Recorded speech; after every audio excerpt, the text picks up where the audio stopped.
നമസ്കാരം. ഞാൻ സി ചന്ദ്രബോസ് ആറ്റിങ്ങൽ. നമ്മുടെ ഇന്നത്തെ ഈ വിഷയം എന്ന് പറയുമ്പോൾ ചൈനീസ് വാസ്തു അഥവാ ഫെങ്ഷുയി എന്നറിയപ്പെടുന്നു. ഈ മേഖലയിൽ കഴിഞ്ഞ 24 വർഷമായി വിവിധ ദൃശ്യമാധ്യമങ്ങളിൽ കൂടി ഞാൻ പ്രോഗ്രാം ചെയ്തു വരുന്നു. അതുപോലെ തന്നെ കൺസൾട്ടിങ്. നമുക്ക് നമ്മുടെ തനതായ വാസ്തു, ഭാരതീയ വാസ്തു ഉണ്ട്.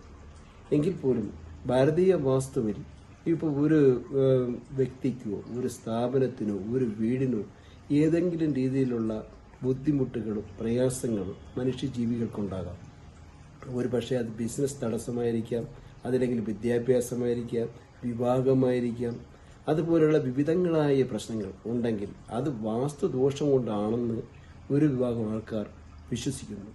കലയും ശാസ്ത്രവും സമ്മേളിക്കുന്ന ചൈനീസ് വാസ്തു, അതിലൂടെ നമുക്ക് യാതൊരുവിധമായ മാറ്റങ്ങളും വരുത്താതെ തന്നെ നിരത്തിലോ കുളിക്കലോ മറ്റു യാതൊന്നുമില്ലാതെ നമുക്ക് വാസ്തുവിനെ കറക്റ്റ് ചെയ്ത് ജീവിത നിലവാരത്തെ മെച്ചപ്പെടുത്തുവാൻ കഴിയുമെന്നാണ് ലോക ജനതയുടെ വിശ്വാസം.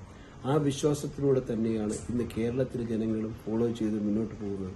അപ്പോൾ ജീവിത വിജയം നമുക്ക് ഒരുക്കുവാൻ വേണ്ടി ചൈനീസ് വാസ്തു അഥവാ ഫെങ്ഷുയുമായിട്ട് ബന്ധപ്പെട്ട് മുന്നോട്ട് പോകുന്നത് വളരെയധികം നല്ലതായിരിക്കുമെന്നാണ് എൻ്റെ ഇത്രയും വർഷത്തെ പരിചയം കൊണ്ട് എനിക്ക് നിങ്ങളോട് പറയുവാനുള്ളത്.